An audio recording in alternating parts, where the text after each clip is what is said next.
دیکھیں جو حقوق ان کے تھے، پیسوں کا لین دین تھا، وہ پیسے دینے پڑیں گے. اگر وہ دنیا سے چلے گئے تو وہ پیسے ان کے وارثین کو دیں. جتنی گنجائش ہے وہ کریں آپ. تو جو آپ سے ہو سکتا ہے وہ آپ کر لیں، جو نہیں ہو سکتا پھر وہ اللہ پہ چھوڑ دیں، اللہ معاف کرنے والا. میری شادی 19 فروری 2021 میں ہوئی تھی. اس وقت دین کے بارے میں مجھے علم نہیں تھا. میں نے سنا کہ مشرک عورت سے نکاح کرنا جائز نہیں. میری بیوی خود کو مسلم کہتی ہے مگر شرکی عقائد رکھتی ہے، مزاروں میں دفن بزرگوں سے مدد مانگتی ہے. اس صورت میں مجھے کیا کرنا چاہیے؟ نماز، روزہ، قیامت کے بارے میں اور بھی شریعت کے بڑے بڑے ارکان کا صاف صاف لفظوں میں انکار کرتی ہے. اس صورت میں کیا میں بغیر تجدید ایمان اور بغیر تجدید نکاح کے رہ سکتا ہوں؟ اگر وہ تجدید ایمان کے لیے راضی نہ ہو تو کیا میں اسے چھوڑ سکتا ہوں؟ آپ اسے توبہ کی تلقین کریں اور بولیں قبروں سے مانگنا حرام ہے، ناجائز ہے، شرک ہے، اس سے نکاح ختم ہو جاتا ہے. اگر وہ مان جائے ٹھیک ہے، نہیں مانے تو پھر اس کو، اگر مان جاتی ہے تو اس نکاح دوبارہ کریں، اور اگر نہیں مانتی تو پھر آپ اس کو چھوڑ کے لیے اس کے ساتھ رہنا، اور میاں بیوی والا ریلیشن پھر حرام ہے، ناجائز. جعفر اقبال ہنگو سے، پہلے کوشش کریں کہ مان جائے، دلائل دیں گے انشاءاللہ مان جائے گی، گھر خراب نہ کریں بلا وجہ زبردستی. جعفر اقبال ہنگو سے، مجھ سے میرے دوست نے 5,000 روپے ادھار لیے ہیں، کافی ٹائم ہو گیا ہے، وہ واپس نہیں کر رہا. وہ میں بتا چکا ہوں نہیں کرے گا واپس. کیا میں اس کی دکان سے اس کے 5,000 روپے کے بدلے میں کوئی سامان لے سکتا ہوں؟ کیونکہ یہ پیسے نہیں دے رہا. لے سکتے، بالکل لے سکتے. تو جائیں جو 5,000 کی. اگر مرد اپنی بیوی کو بات بات پر یہ بولے کہ میں نے نہیں رہنا تمہارے ساتھ، چلی جاؤ اپنے گھر، تمہیں پیپر دے دوں گا، ایسی صورت میں مرد اور عورت کے لیے کیا ہدایت؟ ان الفاظ سے طلاق تو نہیں ہوئی، یہ تو طلاق کی دھمکی ہے، طلاق نہیں. باقی مرد کو چاہیے یہ باتیں نہ کرے، ان جھگڑوں کو حل کریں، میاں بیوی خاندان والوں کو بلائیں اگر آپس میں حل نہیں ہو رہے. بغیر نیت کے بیوی کو مہر دینے سے مہر ادا ہو جائے گا یا پھر اسے دینا ہوگا؟ بغیر نیت کے بھی مہر ادا نہیں ہوتا، اور بیوی کو بتائے بغیر دینے سے بھی ادا نہیں ہوگا. آپ بتائیں گے کہ مہر کی رقم دے رہا ہوں اور وہ ایز اے مہر ایکسیپٹ کرے گی تو وہ ادا ہوگا، ورنہ تو ہر آدمی بیوی کو جیب خرچی تو دے رہا ہوتا ہے. مرنے سے پہلے بولے کہ بیگم میں نے جتنی پاکٹ منی دی تھی وہ سارا مہر ہو گیا. بیگم بولے گی ہم تو مہر سمجھ کے نہیں لیتے رہے اس کو. تو جب مہر دیا جائے اس کو بیوی کو بتایا جائے کہ بیگم میرے ذمہ جو مہر کی رقم تھی یہ میں دے رہا ہوں اور اب مہر ختم ہو. جب تک یہ اس طرح وضاحت نہیں کرے گا وہ رقم مہر نہیں کہلائے، وہ غریبی کہلائے. کیا بہنوئی اور سالی اور گھر والی ایک ہی کمرے میں سو سکتے ہیں، ایک ہی کمرے میں رہ سکتے ہیں؟ نہیں رہ سکتے. سالی کا پردہ ہے بہنوئی سے، جائز نہیں ایک ساتھ رہنا. اگر زکوٰۃ 7.5 تولے سونے پر ہے تو اس دور میں 5,000 روپے تولہ سونا تھا اور اب تقریباً 3 لاکھ روپے تولہ ہے، تو اس پر تھوڑی روشنی ڈالنی. روشنی کس پہ ڈالنی ہے؟ آپ نے تو رپورٹ پیش کیجئے کہ اس وقت ایسا تھا اب ایسا ہے. آپ شاید اس پہ روشنی ڈالنا چاہ رہے ہیں کہ 5,000 روپے تولہ سونا تھا اور اس وقت آپ نے زکوٰۃ نہیں دی اور اب پرانی زکوٰۃ دینا چاہتے ہیں تو کس قیمت پہ دیں گے؟ تو اگر خالی سونا ہی تھا آپ کے پاس اور 1 روپیہ بھی نہیں تھا تو سونے کی موجودہ ویلیو پہ آپ زکوٰۃ دیں گے. اور اگر سونے کے ساتھ کچھ رقم تھی تو پھر سونے کا نصاب نہیں دیکھا جاتا، 52.5 تولے چاندی کی قیمت دیکھی جاتی، تو پھر قیمت کے حساب سے دیں گے. یعنی اس وقت سونے کی جو قیمت تھی وہ کم تھی تو اسی قیمت کا 2.5% دینا پڑے گا. آ جا. میں نو مسلم ہوں، 6 سال پہلے مسلمان ہوا تھا تو ترنت نماز فرض ہو گئی تھی. ترنت بولے تو فوراً.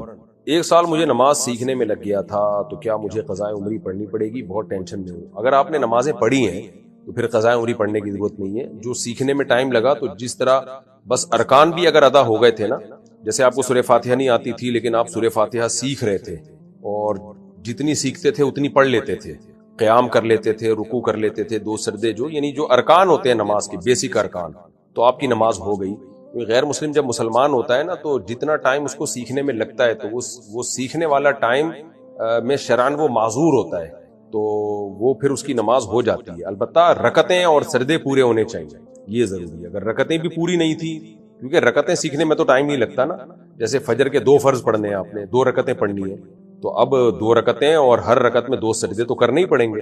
سیکھنے میں ٹائم لگتا ہے، تحیات کو سیکھنے میں اور سورہ فاتحہ اور قرآن کی کوئی سورت کو سیکھنے میں ٹائم لگتا ہے. تو اس سیکھنے میں جو ٹائم لگا تو اس میں جس طرح بھی آپ نے پڑھ لی آپ کی نماز ادا ہو گئی ہے. تو جو نمازیں پڑھ لی ہیں جیسے تیسے بھی پڑھی ہوں ان کو لوٹانے کی ضرورت نہیں ہے. جو پڑھی نہیں سرے سے تو وہ تو بہرحال آپ کے ذمہ ہے، پھر اس پہ توبہ استغفار بھی ضروری ہے. جب بھی کوئی غیر مسلم مسلمان ہوتا ہے نا تو اس کو نماز میں کتنا حصہ سکھا دینا چاہیے فوراً، یہ خوب سمجھ لیں. جیسے اسلام میں داخل ہو اس کو سب سے پہلے جو نماز کا ٹائم ہو، جیسے کوئی غیر مسلم عصر کے ٹائم پہ مسلمان ہوا ہے تو اس کو فوراً بتا دیں بھائی اب عصر کی نماز آپ نے پڑھنی ہے.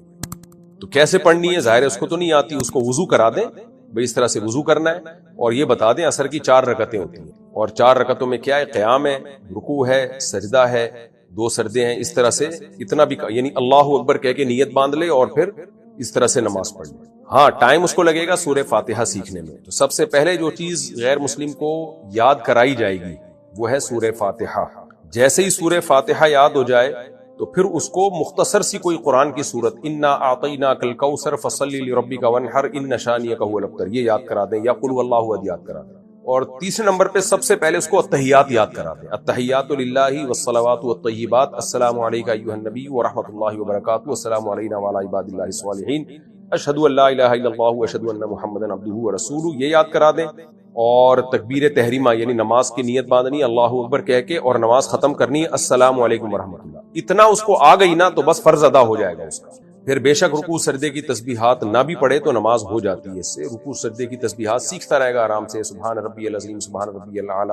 تو نماز کا جو ایک ڈھانچہ قائم ہو جاتا ہے نا وہ اتنا سیکھنے سے بھی ہو جاتا ہے. تو جب بھی کوئی غیر مسلم مسلمان ہو آپ نے کیا سکھانا ہے, سب سے پہلے اس کو کہنا بھائی ابھی والی نماز پڑھو, وضو کرا دیں, بہتر تو یہ غسل کرا دیں اس کو. سنت یہی ہے کہ نبی صلی اللہ علیہ وسلم جب کوئی غیر مسلم مسلمان ہوتا تھا غسل کا حکم دیتے. تو اگر حالت جنابت میں ہے تو پھر تو غسل فرض ہے, تو غسل کرا دیا اس کو اور فوراً بولا بھائی آپ نے اب وقتی نماز پڑھنی ہے کیونکہ نماز قضا نہ ہو. کیسے پڑھے گا آپ بتا دیں, بھائی عصر کی نماز ہے 4 فرض پڑھ لو. بھائی مجھے تو فاتحہ نہیں آتی, کوئی بات نہیں, فاتحہ سیکھتے رہنا, ابھی صرف ایسے کر لو اللہ اکبر کہہ کے نیت باندھ کے کھڑے ہو جاؤ.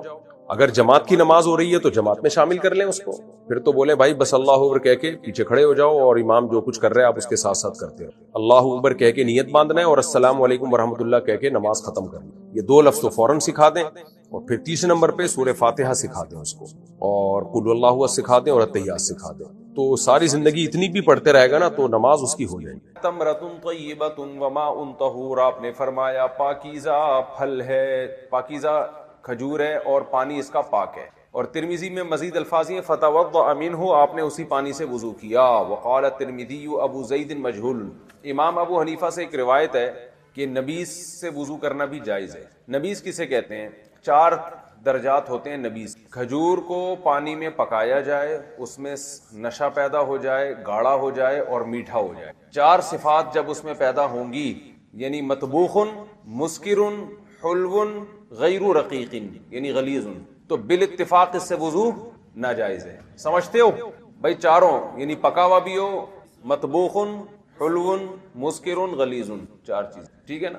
اسی طرح ایک ایک صفت کو کم کرتے چلے جاؤ تو 4 صورتیں ٹوٹل بن جائیں گی. چوتھی صورت یہ ہے کہ غیر مطبوخ, غیر مسکر, غیر غلیظ لیکن کان حلوا, یعنی نہ اسے پکایا جائے, نہ اس میں گاڑھا پن پیدا ہو, نہ اس میں نشہ ہو, صرف ایک صفت اس کی چینج ہو گئی ہو کہ میٹھا ہو گیا ہو. تو ایسی صورت میں امام ابو حنیفہ کا جو مشہور قول ہے, جو متون میں فقہ حنفی کے ذکر ہے, وہ یہ کہ اس پانی سے وضو کرنا جائز ہے, جبکہ جمہور علماء کے نزدیک اس سے وضو کرنا جائز. سمجھتے ہو؟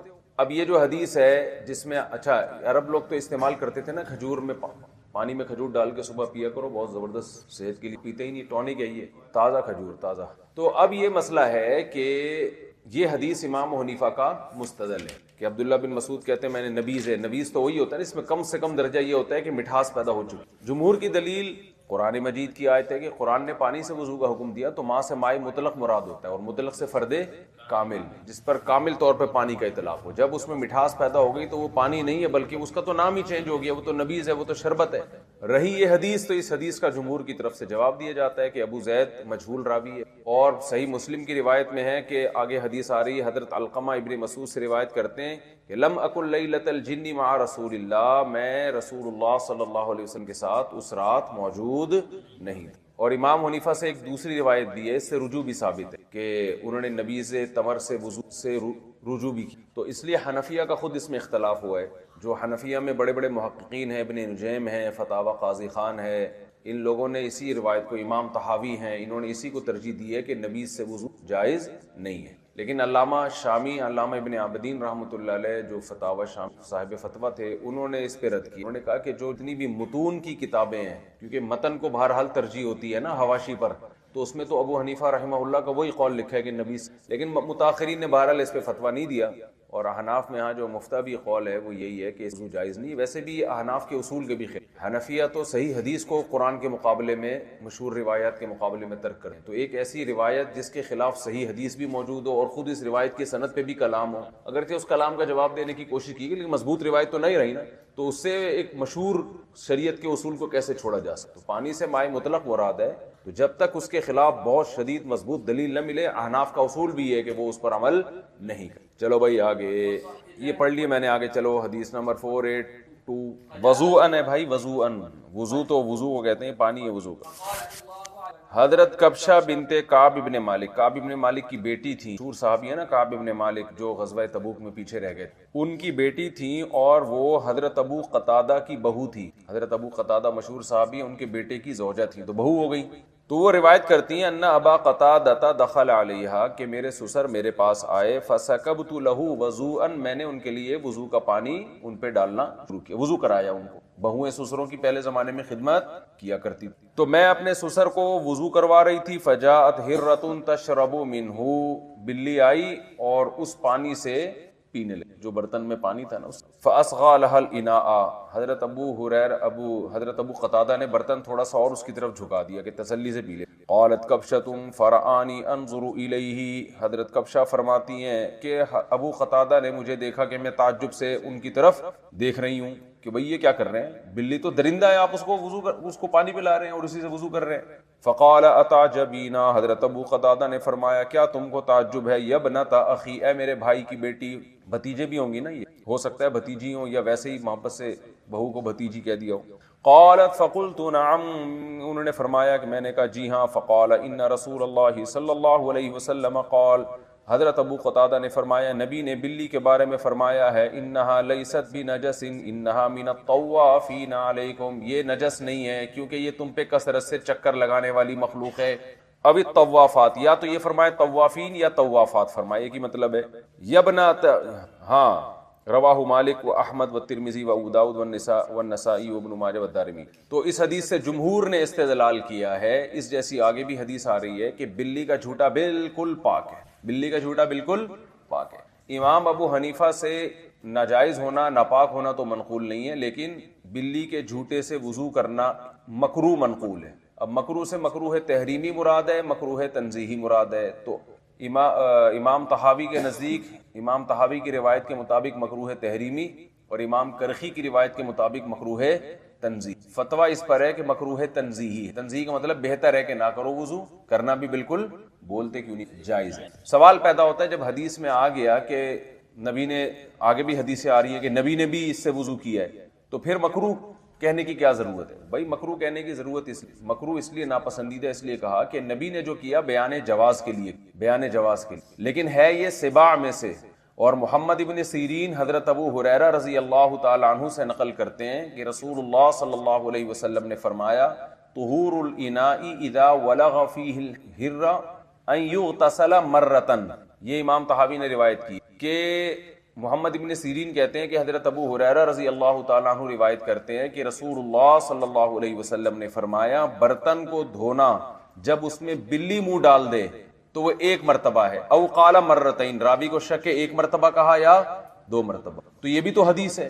اس حدیث پر اشکال یہ ہوتا ہے کہ اس حدیث کے موقوف یا مرفوع ہونے میں اضطراب ہے، بعض نے کہا یہ حضرت ابو ہریرہ کا اپنا قول ہے، تو ہم یہ کہتے ہیں فرض کر لو یہ حضرت ابو ہریرہ کی اپنی رائے ہے، اپنا قول ہے، تو بھی دو وجہ سے اس کو اہمیت ہے، یعنی اس وجہ سے اس کی بحکم مرفوع ہے کہ محمد ابن سیرین، امام طحاوی نے نقل کیا ہے کہ محمد ابن سیرین کہتے ہیں کہ جب بھی کوئی قول ابو ہریرہ سے ہوگا تو وہ نبی سے ہی منقول ہوگا، یعنی محمد ابن سیرین کی عادت یہ تھی کہ وہ جب حضرت ابو ہریرہ کی طرف نسبت کر کے کوئی قول بیان کرتے تھے تو وہ موقوفاً نہیں ہوتا تھا، حکماً مرفوعاً نہیں ہوتا تھا۔ دوسری بات یہ کہ آگے آپ دلائل سنیں گے کہ جتنے بھی سبا ہیں حرام جانور، ان کا جھوٹا ناپاک ہے، تو جب ناپاک ہے تو اس حرمت کا تقاضا یہ ہے کہ بلی کا جھوٹا بھی کیا ہو، ناپاک ہو۔ لیکن نبی صلی اللہ علیہ وسلم نے جو پیا ہے، یعنی وضو کیا ہے اس سے اور اجازت دی ہے، اس کی وجہ آپ نے بیان کی، انہا من الطوافین، یہ کثرت سے تم پر چکر لگانے والا جانور، یعنی اس سے بچنا بہت مشکل ہے۔ عرب میں پانی بہت کم ہوتا تھا، برتنوں میں رکھا ہو تو بلی نے منہ ڈال دیا، پھر جاؤ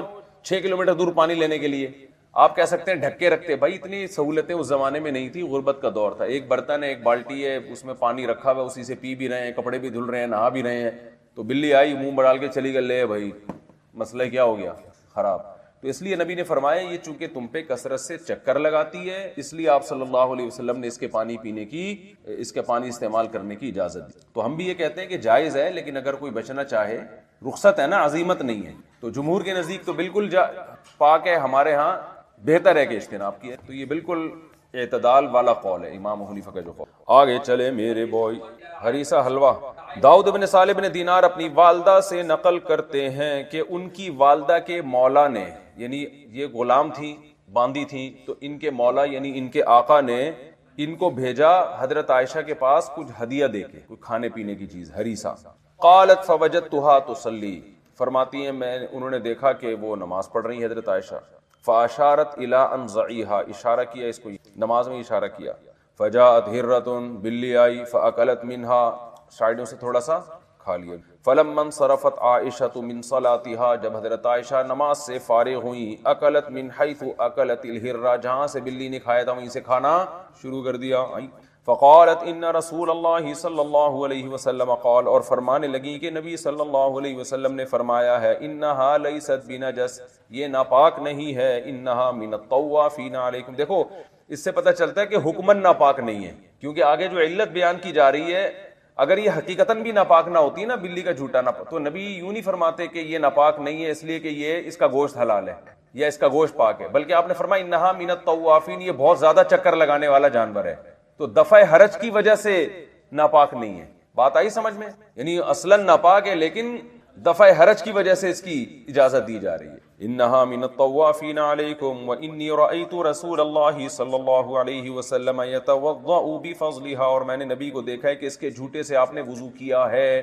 یہی حکم پرندوں کا بھی ہے، جتنے بھی پرندے ہیں، چاہے وہ سبا درندے ہی کیوں نہ ہوں، چیل، کوے، یہ سارے گندے ہوتے ہیں لیکن ان کا جھوٹا بھی پاک ہے. وجہ اس کی ہے کہ ہوائی فائرنگ کرتے ہیں، یہ اوپر سے حملے کرتے ہیں، ان سے بچنا مشکل ہے. اور اس زمانے کی خاص طور پر، اس زمانے میں تو بہت مشکل تھا بچنا. ٹینک ہے اس کے اندر، کوے آ رہے ہوتے ہیں صبح شام، انجوائے کر رہے ہوتے ہیں، طبیعت سے اسٹرا لگا کے پانی پیتے ہیں، تو بچنا ممکن نہیں ہے نا. چلو میرے بوئی. ہاں نماز میں اشارہ ضرورت کے وقت، ضرورت ہو، کوئی جلدی ہو کسی کو، نہیں منہ سے نہیں بول سکتے. ہاں نماز میں کال کاٹتے ہیں نا، یہ بھی تو اشارہ ہی ہو گیا نا. نہیں یہ غلط ہے، دیکھنا نہیں ہے اس کو، بس کاٹو کال. نمازی کو کوئی بات اشاروں سے، وہ مجبوری میں کچھ کر سکتے ہیں، ایسے خام خامے نہیں. اور بھائی خیریت، ابھی ٹھیک، بیٹھو ذرا میں آ رہا ہوں. چلو آگے. کیا؟ ہاں وہ بھی مجبوری میں. بھائی ایک آدمی نماز پڑھ رہا ہے، اس کی ٹرین نکل رہی ہے، اس کو آ کے آپ بتا دو بھائی جان فوراً، بس اتنا زبان سے بھی بول سکتے. نہیں یہ نہیں بول سکتا. خارج صلاۃ نماز کا لقمہ دے گا تو نماز ٹوٹ جائے. عربی، اردو، پشتو کسی میں بھی دے گا لقمہ. چلو.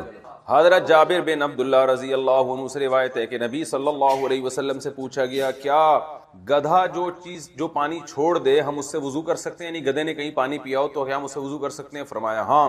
وَبِمَا أَفْضَلَتِ السِّبَاعُ كُلُّهَا، اسی طرح فرمایا کہ جتنے بھی درندے کہیں سے پانی پینے تو وہاں سے بھی پی سکتے. سمجھتے ہو اس میں بھی مذہب کیا ہے کہ تینوں ائمہ کے نزدیک جتنے بھی زمین پہ چلنے والے درندے ہیں سب کا جھوٹا پاک ہے، کتا اور خنزیر کے علاوہ، کتا اور خنزیر کے علاوہ. تینوں اماموں کے نزدیک، اب امام شافعی، امام احمد اور امام مالک کے نزدیک، حتیٰ کہ امام مالک کے نزدیک کتے کا جھوٹا بھی پاک ہے، لیکن اس کو دھونے کا حکم کہتے ہیں امر تعبدی ہے.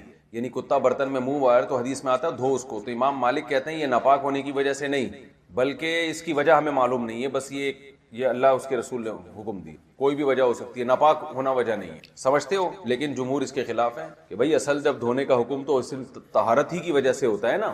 تو باقی جو خنزیر کا جھوٹا بالاتفاق ناپاک ہے، باقی تمام جانوروں کا جھوٹا تینوں ائمہ کے نزدیک پاک ہے. اور ان کی دلیل یہی حدیث ہے کہ آپ صلی اللہ علیہ وسلم نے گدھے کے جھوٹے کا بھی پینے کی اجازت دی اور درندوں کے جھوٹے کی بھی اجازت دی. اس کا جواب یہ کہ بھائی یہ حدیث مائے کثیر پر محمول، کیونکہ آگے آ رہی ہے حدیث. ابو سعید خدری رضی اللہ تعالی عنہ سے روایت ہے، حدیث نمبر 488. یعنی احناف کے ہاں تمام درندوں کے جھوٹے کیا ہیں؟ ناپاک ہے، سوائے بلی مستثنی ہے کیونکہ کثرت سے چکر لگاتی ہے. اسی طرح چوہا بھی مستثنی ہے، ہاں چوہا بھی مستثنی ہے، یہ اس حدیث کی بیس پر جو بلی والی ہے، کیونکہ وہ علت جو بلی میں پائی جاتی ہے وہ چوہے بھی آ رہے ہوتے ہیں، منہ لگا کے نکل لیا پتلی گلی سے. مرغی نے اگر اچھا یاد رکھو یہ جو جانور مستثنی ہے نا، یہ اس صورت میں مستثنی ہے کہ انہیں نے گندگی کھائے ہوئے بہت ٹائم گزر گیا ہوئی. بلی اگر ابھی کچھ کھا کر آ رہی ہے، کوئی مردار کھا رہی ہے, چوہا کھا رہی ہے, اور جاتے ہی منہ ڈالو پھر وہ حرام ہو جائے گا, وہ پانی ناپاک ہو جائے گا. بس کسی نے اپنی آنکھوں سے دیکھا ہے کہ وہ گند کھا کے آ رہا ہے تو پھر ٹھیک ہے, ورنہ پاک. اب ہے تو بس آیا تو بس یہی ہے کہ پھر نہیں کھایا. ہاں بعض دفعہ گند کھایا ہوا تو اس کے اثرات بھی پانی میں ظاہر ہو جاتے ہیں نا. وہ تو صبح ضرورت کیا چوہے کا جھوٹا پینے کی, اس زمانے میں تو پانی بھی نہیں تھا, اس زمانے میں مسائل تھے, تو احتیاط تو بہتر ہی ہے نا, مکروہ تو ہے بہرحال. آج کل تو پانی بہت زیادہ ہے تو ضرورت ہی نہیں, ہر کمرے میں, ہر گھر میں. اس سے اتنی بات تو ثابت ہوتی ہے کہ بلی کے جھوٹا بیماریاں نہیں پیدا کرے گا, کیونکہ نبی نے جس چیز کی اجازت دی ہو نا صراحتاً, میڈیکلی یہ بات ثابت ہوگی. دیکھنا آپ کہ اگر ڈاکٹر تحقیق کریں بلی کے جھوٹے میں انسان کے لیے بیماریاں نہیں ہوں گی. امر تعبدی ہے یہ. چلیں اچھا, بہرحال احناف کی دلیل ہم یہ کہتے ہیں کہ دیکھو, ابو سعید خدری رضی اللہ تعالیٰ عنہ سے روایت ہے کہ رسول اللہ صلی اللہ علیہ وسلم سے ان حوضوں کے بارے میں پوچھا گیا جو مکہ اور مدینہ کے درمیان تھے. تریدها السباع والکلاب والحمر, اس میں درندے بھی آتے تھے, کتے بھی آتے تھے, اور گدھے بھی آتے تھے. تو نبی سے اس کی طہارت کے بارے میں پوچھا گیا. آپ نے فرمایا لہا ما حملت فی بطونہا, جو جانور اس سے پانی پیئیں گے ان کے لیے وہ پانی جو یہ پی گئے, وَلَنَا مَا غَبَرَ طَهُورٌ, اور جو ہمارے لیے چھوڑ کر گئے وہ ہمارے لیے کیا ہے, پاک ہے. یعنی اللہ نے یہ تالاب سب کے لیے پیدا کیے ہیں. تو یہ جو مدینہ اور مکہ کے درمیان تالاب تھے, یہ بڑے بڑے تالاب تھے, جو برساتی نالوں کی نہیں, بڑے بڑے تالاب بن جاتے. ہم لوگ بھی ماڑی پور میں ہوتے تھے نا بچپن میں, جا کے ڈبکیاں لگاتے تھے, اس میں بھینسیں تیر رہی ہوتی تھی, تو 2 مٹکے پانی میں تھوڑی بھینس تیر سکتی ہے. تو ایک تو یہ حدیث ہے, اور اس پہ بہت بڑا قرینہ یہ ہے کہ صحابہ نے ان حوضوں کے بارے میں پوچھا, اور اس میں کتوں کا بھی تذکرہ ہے کہ درندے بھی آتے ہیں, کتے بھی پیتے ہیں. جبکہ امام احمد, امام شافعی کے نزدیک کتے کا بچاوا تو بہرحال ناپاک ہے نا. تو ہم کہتے ہیں جو تعویل آپ یہاں کر رہے ہیں وہی تعویل ہم وہاں کر رہے ہیں. یہاں آپ کو یہ تعویل کرنی پڑے گی کہ یہ پانی زیادہ تھا, تو ہم بھی کہتے ہیں وہ پانی کیا تھا, زیادہ تھا. تو یہ بڑے بڑے تالابوں کے بارے میں ہے, تو اس میں ہمیں وہم کرنے کی ضرورت نہیں ہے. اللہ نے مخلوق پیدا کی ہے, سب جہاں پانی ہوگا سب استفادہ کریں, جسے تھوڑا پانی مراد نہیں ہے. دوسری بات, احناف کی دوسری حدیث قلتین, اگر اس حدیث کو صحیح مان لیا جائے, حدیث قلتین کو, تو اس کے بارے میں الفاظ کے عبداللہ بن عمر فرماتے ہیں کہ وما ینوبہ من الدواب والسباع, کہ یا رسول اللہ پانی جو وہاں پر پانی ہوتا ہے جنگلوں میں, صحراؤں میں, ان میں درندے بھی آتے ہیں اور دوسرے جانور بھی آتے ہیں, تو اس کے پانی کا کیا حکم ہے؟ تو آپ نے کیا فرمایا, اذا بلغ الماء قلتین, جب پانی 2 قلہ پہنچ جائے. تو اگر درندوں کا جھوٹا پاک ہوتا تو نبی کیا فرماتے کہ بھائی درندے آئیں, جتنے بھی جانور آئیں, تو اس میں تمہیں پریشان ہونے کی ضرورت نہیں ہے, پانی تو ویسے ہی پاک ہے, کیونکہ درندے کا جھوٹا ناپاک ہوتا ہی نہیں ہے. تو کتنی مضبوط بات ہے کہ نہیں ہے. تو وہاں جو نبی علت بیان کر رہے ہیں قلتین ہونے کی, کہ پانی جب زیادہ ہو جائے, اور ہم جو قلتین کی تعویل کرتے ہیں کہ جب قلہ ہوتا تھا تو جاری ہو جاتا تھا, سمجھتے ہو. تو اگر سبا کا جھوٹا یعنی درندوں کا جھوٹا پاک ہوتا, یعنی پاک ہوتا, تو پھر یہاں یہ سوال ہی نہیں بنتا تھا. سمجھتے ہو کہ نہیں سمجھتے؟ اور احناف کی دلیل ایک اور حدیث آگے آ رہی ہے, ان یحییٰ ابن عبد الرحمن قال ان عمر خرج فی رکب فیہ عمرو بن العاص. یحییٰ ابن عبد الرحمن کہتے ہیں کہ حضرت عمر رضی اللہ تعالیٰ عنہ کسی لشکر میں نکلے جس میں عمرو بن العاص بھی تھے, حتیٰ یعنی سوار ہو کے نکلے مسافروں کے ساتھ, ایک حوض کے پاس آئے. تو عمرو بن عاص رضی اللہ تعالی عنہ نے حوض کے مالک سے پوچھا, حل ترید حوضک السباع, کیا یہاں درندے تو نہیں آتے؟ کیونکہ وضو کرنا تھا نا, پوچھ رہے ہیں کہ درندے تو نہیں یہاں پانی پیتے. تو حضرت عمر بن خطاب نے فرمایا, یا صاحب الحوض لا تخبرنا, اے حوض والے ہمیں نہیں بتانا کہ درندے آتے ہیں کہ نہیں آتے. کیوں؟ فإنا نرد علی السباع وترد علینا, بھائی ہم درندوں کے پاس آتے ہیں اور درندے ہمارے پاس آتے ہیں. مطلب آنا جانا یہ تو ایسی نارمل چیز ہے. مطلب اگر اس درندوں کا جھوٹا پاک ہوتا تو حضرت عمر بن خطاب فرماتے کہ پوچھ لو سوال, درندے آئیں نہ آئیں اس سے ہمیں کوئی فرق نہیں پڑتا. تو یہاں بتایا جا رہا ہے کہ بھائی یہ چیز ایسی چیز ہے کہ اس کی انویسٹیگیشن کرو گے تو پھنسو گے, کیونکہ ہر تالاب میں درندے آتے ہیں. جب تک ہم نے اپنی آنکھوں سے نہیں دیکھا ہم اس کو کیا سمجھیں گے, پاک. دوسری روایت میں آتا ہے کہ حضرت عمر بن خطاب نے فرمایا, ابہموا ما ابہم اللہ, جس چیز کو اللہ نے چھپا دیا اس کو کیا کرو, چھپاؤ. تو عمر بن خطاب جیسے بڑے جلیل قدر صحابی جو نبی کے ساتھ اتنا وقت گزارا ہو, درندوں کا جھوٹا اگر پاک ہوتا تو عمر بن خطاب کو لازمی علم ہوتا اس کا. تو وہ تو سوال پوچھنے سے منع کر رہے ہیں. اس سے ایک اور اصول پتہ چلتا ہے, یہ جو علماء کہتے ہیں نا کوئی بینک کی آمدن ہے, کسی کی چندہ دینے آیا, قربانی میں حصہ ڈال رہا ہے, یا اور معاملات ہیں, تو آپ کوئی ہدیہ دے رہا ہے آپ کو, تو آپ کو اجازت نہیں کہ آپ اس سے پوچھیں کہ آپ کیا کمائیں, بلکہ مسلمان ہیں تو غالب گمان کیا ہے, حلال کماتا ہوگا. تو ہر وہ چیز جس میں اللہ نے پردہ ڈالا ہوا ہے تو سوال کر کر کے اپنے آپ کو مشکلات میں ڈالنے کی اجازت.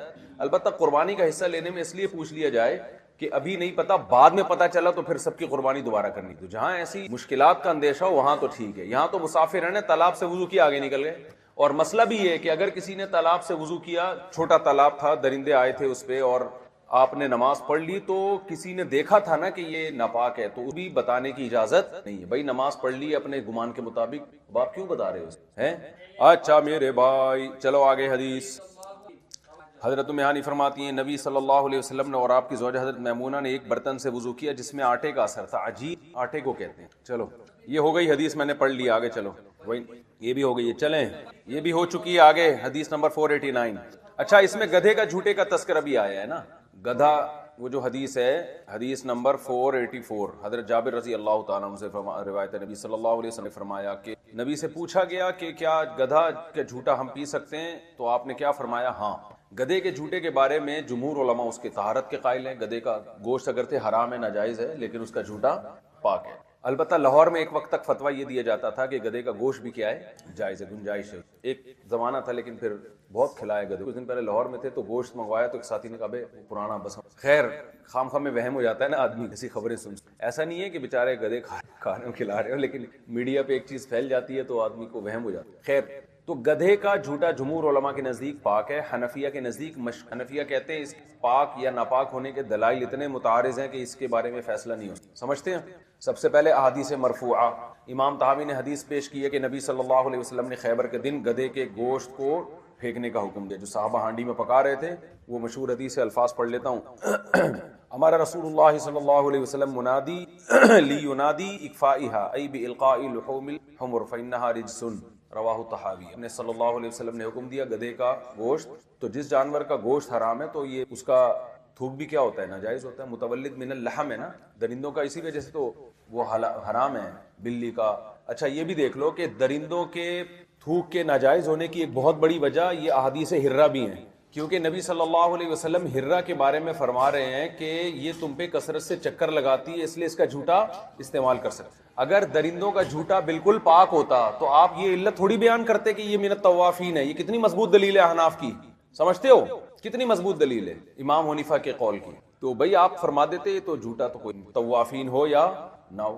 دوسری بات یہ کہ گدھے کا جھوٹے کے بارے میں دلائل متعارض ہیں. اس کے گوشت کے بارے میں جو حدیث ہے ان سے پتہ چلتا ہے اس کا جھوٹا کیا ہے، ناپاک. یہ جو حدیث ہے کہ گدھے کے جھوٹے کے آپ نے پینے کی اجازت دی، اس سے پتہ چل رہا ہے کہ یہ کیا ہے، پاک ہے. لیکن یہ بھی ہو سکتا ہے کہ یہ حوض ہے، یہ بڑا حوض ہو، بڑا مائع کثیر، لہذا یہ حدیث بھی واضح نہیں. ہم آثار صحابہ کی طرف جاتے ہیں تو عبداللہ بن عمر رضی اللہ تعالیٰ عنہ کے نزدیک گدھے کا جھوٹا ناپاک تھا اور عبداللہ بن عباس کے نزدیک گدھے کا جھوٹا پاک تھا. تو صحابہ کے اقوال میں بھی کیا ملتا ہے، تعارض ملتا ہے. قیاس میں بھی تعارض ہے. اگر ہم گدھے کے جھوٹے کو قیاس کریں گدھے کے گوشت پہ تو ناپاک ہے، اور اگر پسینے پہ قیاس کریں تو پاک ہے، کیونکہ گدھے پہ صحابہ سواری کرتے تھے اور پسینہ بھی نکلتا تھا اس. تو اس لیے احناف کہتے ہیں بھائی اس میں احتیاط کا قول ہے کہ آپ تیمم بھی کریں، اور یعنی آپ کے پاس کوئی پانی سرے سے ہے ہی نہیں، پھر فقہ کی کتابوں میں مسئلہ تفصیل سے لکھا ہوا ہے کہ آپ احتیاطاً اس پانی سے وضو بھی کر لیں، اور اس سے بعض نے یہ ہیلہ بتایا کہ اس پانی کو گرا دیں آپ، تاکہ پانی جب رہے گا ہی نہیں تو پھر تیمم بالاتفاق جائے. چلیں حضرت عمر بن خطاب رضی اللہ عنہ سے روایت ہے کہ ایسے پانی سے غسل مت کرو جو دھوپ سے گرم کیا گیا ہو، اس لیے کہ یہ برس کی بیماری پیدا ہے. اس کا مسئلہ، اس کا تعلق شرعی مسئلے سے نہیں ہے، اس کا تعلق طب سے ہے. میں نے بی بی سی کی ایک رپورٹ پڑھی تھی اس کے بارے میں، پوری رپورٹ پہ سائنسدانوں نے رپورٹ کہ بھئی ایسا کچھ بھی ثابت نہیں ہوا کہ دھوپ میں جو پانی گرم کیا جائے اس سے برس کی. تو یہ بھی ممکن ہے. دیکھو سائنسدان جب یہ کہتے ہیں نا ایسا کچھ ثابت نہیں ہوا، تو اس کا یہ نہیں ہوتا کہ آئندہ بھی نہیں ہو سکتا. بھائی ہم نے جو تحقیق کی اس کے مطابق اس میں ایسا کچھ، اور یہ بھی ہو سکتا ہے کہ واقعی سائنس کی بات درست ہو، حضرت عمر رضی اللہ تعالیٰ عنہ کی رائے اس بارے میں غلط ہو، وہ انہوں نے اپنے تجربے سے یا کہیں حکیموں سے سن کے کہا ہو. اس کا بھی تو امکان ہے، بہت زیادہ امکان اس بات کا کہ نبی سے سن کے کہا ہوگا. کیا خیال ہے؟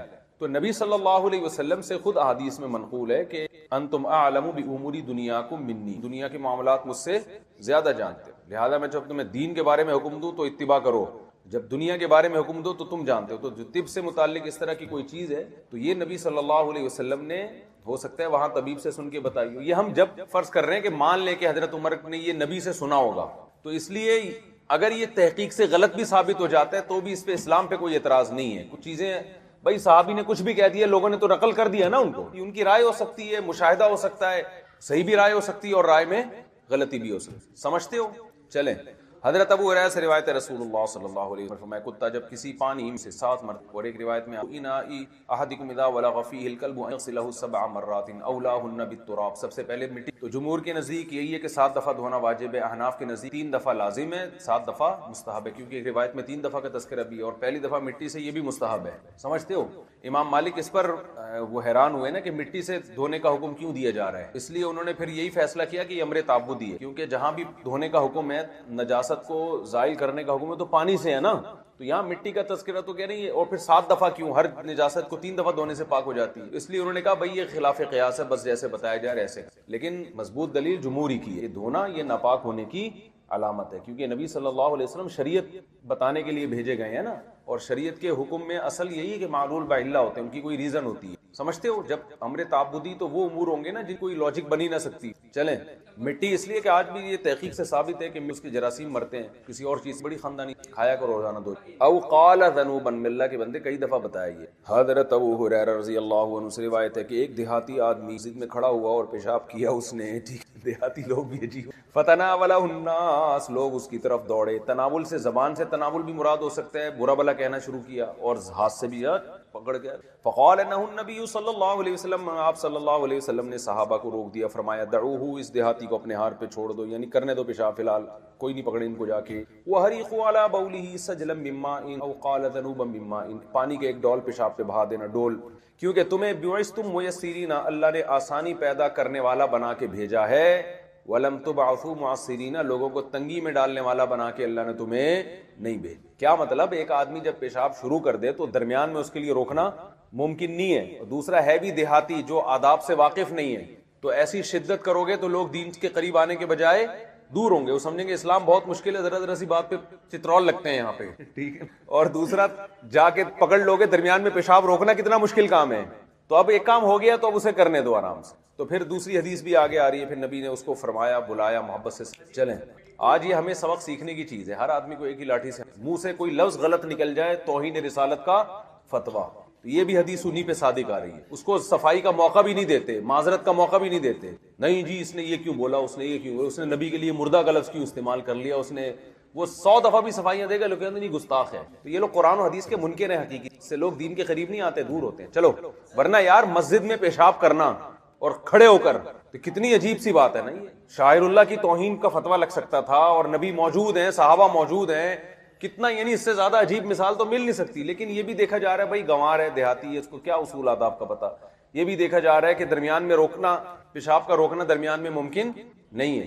تو چلو پیشاب کرنے دیا جاتا, اس کے بعد طبیعت سے دھو دیا جاتا اس کو, زمین دھونے کے ساتھ ان کو بھی. لیکن ان کو بھی بہت محبت سے آگے حدیث میں آ رہا ہے سمجھایا. وہ صحابی بڑے متاثر ہوئے اور نبی صلی اللہ علیہ وسلم کے اخلاق کا بڑا تذکرہ کیا انہوں نے. چلیں, اس میں مسئلہ کیا ہے؟ دیکھو, مٹی پہ جب کوئی نجاست پڑتی ہے تو اس کی طہارت کے 4 طریقے ہیں, 3 میں اتفاق ہے, چوتھی میں اختلاف. اگر زمین پہ کوئی پیشاب کر دے, جانور یا انسان یا کوئی بھی, تو ایک طریقہ تو اس کو پاک کرنے کا یہ ہے کہ دوسری مٹی, اس کو خود اوپر نیچے کر دو مٹی کو, احالۃ التراب جسے کہتے ہیں, اس کو کھود دیا جائے, مٹی برابر کر دیا تو وہ پاک ہو جائے, کیونکہ مٹی ویسے ہی جراثیم کو اور ناپاکی کو ختم کر. دوسرا طریقہ یہ مٹی اوپر سے اٹھا کے کہیں اور ڈال دی جائے تو وہ دونوں جگہ پاک ہو جائیں گے, وہ والی بھی اور یہ والی بھی. تیسرا طریقہ یہ باہر سے مٹی لا کے اس کے اوپر ڈال دی جائے تو بھی. یہ تینوں طریقے بالاتفاق مٹی کو پاک کرتے ہیں. چوتھا طریقے میں اختلاف ہے. چوتھا یہ ہے کہ کچھ بھی نہ کیا جائے اور وہ نجاست کے اثرات پڑے پڑے دھوپ لگنے سے یا مٹی اس کو جذب کر لے اور اس میں بدبو آنا ختم ہو جائے. تو احناف کے ہاں اس طرح بھی مٹی پاک ہو جائے. سمجھتے ہو؟ تو نہیں, فرش بھی, سیمنٹ بھی ایسا ہی ہے. جب کسی بچے نے سیمنٹ کے فرش میں پیشاب کیا تو سیمنٹ میں چونا ہوتا ہے, یہ سب جراثیم کو کھانے والی چیز. تو اگر اس پہ دھوپ پڑ رہی ہے اور وہ خشک ہو جائے اور اس میں بالکل اسمیل ختم ہو جائے تو وہ پاک ہو جائے. یہ اس میں تو ٹائلوں پہ تو جذب نہیں ہوتا نا, اس لیے اس کو دھونا ضروری. کارپیٹ کو بھی دھونا ضروری ہے, تو جذب کرتا ہے اس کو. چلو آگے. تو پھر کئی بار اس کو پوچھا لگاؤ, اس کے اثرات ختم کرو. خیر, ابھی ہم مٹی کی بات کر رہے ہیں, کارپیٹ اور برتنوں کے دھونے کے طریقے نہیں, جو حدیث موضوع چل رہا ہے نا اس سے نہیں ہٹو, پورا نہانے کا طریقہ سیکھنے سے بیٹھ گئے. تو کیا بات چل رہی ہے؟ ہاں, اور ایک طریقہ کہ دیکھو, اب جمہور کہتے ہیں یہ حدیث ہے کہ نبی صلی اللہ علیہ وسلم نے پانی بہایا ہے, تو ایک طریقہ پانی بہانا بھی تھا یا وہ آیا ہی نہیں؟ ایک طریقہ ہے یہاں کی مٹی میں اس کو اوپر نیچے کر دیا جائے. دوسرا طریقہ یہ کہ اس پہ دوسری مٹی ڈال دیں، نہیں وہ اسی میں آگے آ گیا ہے، آپ 5 کر لو اس کو، کوئی گورنمنٹ نے پابندی تھوڑی لگائی ہے۔ جتنے ممکنہ طریقے ہیں سارے جائز ہیں، صرف ایک طریقہ یہ کہ کچھ بھی نہ کرو، تو حنفیہ کے نزدیک اس سے بھی پاک ہو جاتا ہے کہ جب دھوپ لگے گی اور ختم، مٹی تو بڑے بڑے لوگوں کو کھا کے برابر کر دیتی ہے، یہ پیشاب اور یہ سب چیزیں کیا چیز۔ تو جمہور کی دلیل یہ حدیث ہے کہ بھئی نبی نے باقاعدہ پانی کا ڈول بہایا ہے۔ ہم کہتے ہیں اس لیے بہایا کہ اس وقت تو نجاست کے اثرات تھے نا، مسجد، تو ہم بھی کہتے ہیں پانی کا ڈول بہایا جائے، اس کو صاف کیا۔ لیکن اگر نہیں کرتے اور کئی دن اس طرح گزر جاتے تو پھر وہ پاک ہوتی کہ نہیں ہوتی؟ ہم کہتے ہیں پاک ہو جاتی، کیونکہ ڈول بہانے سے جو مقصد حاصل ہو رہا ہے وہی ٹائم گزرنے سے بھی ہو سکتا۔ اور احناف کی دلیل حضرت عائشہ کا قول ہے اور محمد ابن حنفیہ کا قول ہے کہ زکوٰۃ الارض یسوہا، زمین کی طہارت اس کا خشک ہو جانا ہے۔ یہ 2 حدیثوں کا ترجمہ کر لو تاکہ موضوع ختم ہو جائے۔